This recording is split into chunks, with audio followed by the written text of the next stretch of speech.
మంచిర్యాల జిల్లా కేతన్పల్లి మున్సిపాలిటీలో కన్నీరు పెడుతోంది కేతన్పల్లి అనే కరపత్రాన్ని బీఆర్ఎస్ నాయకులు ఆవిష్కరించారు.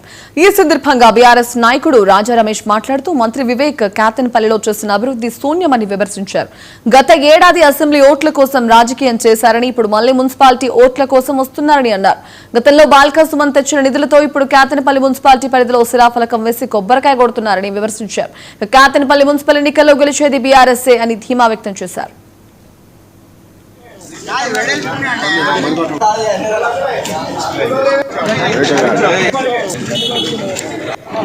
జిల్లా నియోజకవర్గం కేతన్పల్లి మున్సిపాలిటీ పరిధిలో కన్నీరు పెడుతుంది కేతన్పల్లి అనే కరపత్రాన్ని ప్రతి ఒక్క వార్డు ఇంటింటికి, అదేవిధంగా మా కేతన్పల్లిలో ఉన్నటువంటి ప్రతి షాప్ యజమానికి కూడా ఈ కరపత్రాలు ఇస్తుంది.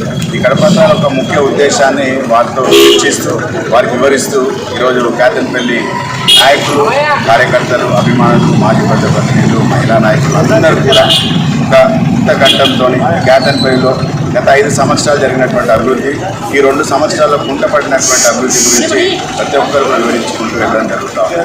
ఈరోజు ఏదైతే కేతన్పల్లి మున్సిపాలిటీలో హడావుడిగా ఇక్కడ ఉన్నటువంటి మంత్రి వివేక్ వెంకటస్వామి రావడం, శిలాఫలకాలు కట్టడం, కొబ్బరికాయలు కొట్టడం, ఏదో నిధులు తెచ్చిస్తున్నట్టు ఒక ప్రజలందరినీ ఒక భ్రమలోకి నెట్టడం జరుగుతూ ఉన్నది.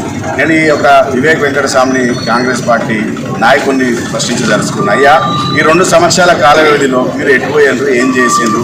అసలు ఆ రోజు ఈ కేతన్పల్లి ఉన్నదని, ఈ కేతన్పల్లి మున్సిపాలిటీలో పనులు ఉన్నాయని, ఈ కేతన్పల్లి మున్సిపాలిటీ నిధులు తేవాలని